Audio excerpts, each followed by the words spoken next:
குமாரனை இந்த பூமிக்கு அனுப்பினார். ஓனருடைய பையனை பூமிக்கு அனுப்புகிறார். போப்பா நீ போய் பாரு, நான் நேசிச்சு தான் அவங்க கிட்ட இதெல்லாம் கொடுத்தேன், அவங்க வாழணும் தான் இதெல்லாம் கொடுத்தேன். ஆனால் அவங்க என்ன பண்ணிட்டாங்க, என்ன மறந்துட்டு அந்த திராட்சை தோட்டத்தையே அவங்க உற்று நோக்க ஆரம்பிச்சிட்டாங்க. பூமிக்குரிய காரியங்களை அதிகமாக பார்க்க ஆரம்பிச்சிட்டாங்கப்பா. இதில் பாவம், கொலை சம்பவங்கள், கற்பழிப்பு சம்பவங்கள், இந்த உலகம் நிரந்தரமானதுன்னு நினச்சிக்கிட்டு இதுக்குள்ளே எல்லாவற்றையும் செய்து தான் அப்படின்ற ஒரு நிலைமையை, நான் ஒரு பெரிய ஆள் அப்படின்னு சொல்லக்கூடிய காட்டக்கூடிய நிலைமைக்குள்ளாக மூடத்தரமாய் போயிட்டாங்கப்பா. பாவத்தில் அழிஞ்சு போயிடுவாங்க, பிசாசு கையில் போயிட்டாங்க. அப்படியே போய் பாதாளத்தில் விழுந்தாங்கன்னா காலகாலமாக நரகத்தில் எரிந்து சாக முடியாமல் கஷ்டப்படுவாங்களே. இது எப்படி என்னால் தாங்க முடியும்? அவங்க நரகத்தில் இருந்தாலும் அவங்க கூப்பிட்ற குரல் எனக்கு கேட்கும் பொழுது எனக்கு ரொம்ப வருத்தமாக இருக்குமேப்பா. நான் அதுக்காக இந்த பிள்ளைகளை பெற்றெடுக்கல, அதுக்காக இந்த பூமியை உருவாக்கல, அதுக்காக அவங்க கிட்ட நான் இதை கொடுக்கல. அவர்கள் சுகித்து வாழும்படியாக அவர்களிடத்துல இந்த பூமியை கொடுத்தேன். எனவே இந்த பூமியை விட யாரை பாதுகாக்க கொடுத்தேனோ அவர்கள் நமக்கு ரொம்ப முக்கியம்.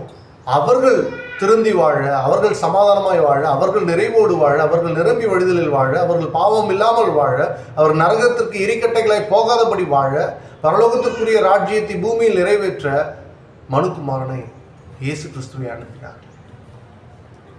அவர் தமக்கு சொந்தமா உரிமையா அப்பா படைச்ச நம்மளுடைய, அவர் படைக்கும் போது அவர் மூலமாய் படைக்கப்பட்ட எல்லா காரியங்களையும் பார்க்க ஆவலோடு வந்தார்.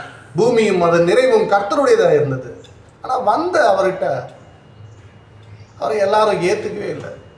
ஏன்னா அவங்க எல்லாரும் எதிர்பார்த்தது ராஜாவா கிங்கா வருவாங்க, அரண்மனையிலேருந்து வருவாங்க, அதிகாரம் செலுத்துறவராக வந்து பா என் இடம் இது கொடுத்துருப்பா அப்படின்னு சொல்லிட்டு இன்னைக்கு ஒரு 10 காரில் வந்து இறங்குற ஒரு அரசியல்வாதி மாதிரி வந்து இறங்கி இதெல்லாம் என் லேண்டுப்பா இது எழுந்து கொடுத்துருங்க அப்படின்னு சொல்லுவாங்கன்னு நினச்சா இல்லை. அப்படி சொல்ல அவர் மாட்டு தொழுவத்தில் வந்து பிறக்கிறார்.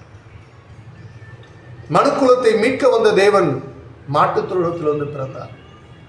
அரண்மனையில் பிறக்கல. அவர் ரொம்ப எளிமையான தேவன். நமக்காக சிங்காசனத்தையே விட்டு விட்டு வரக்கூடிய அன்புள்ள தேவன், கைவிட தெரியாத நல்ல தகப்பன் வராரு. அவரை அறிந்து கொள்ள முடியாம அவங்க வேற ஒரு கண்ணாடி போட்டிருக்காங்க. வந்துட்டாம்பா இவன் நம்மளை தொந்தரவு பண்றதுக்குன்னு சொல்லி அவரை அடித்து துன்புறுத்தி சிலுவையில் ஏற்றி கொன்று போட்டார். அவர் அதை விரும்பி ஏற்றுக்கொண்டார். என் ஜனம் மதியினத்தால் அழிந்து போகிறது என்று சொல்லிவிட்டு அங்கே நின்று விடாத தகப்பன். ஒரு தகப்பன் தாயினுடைய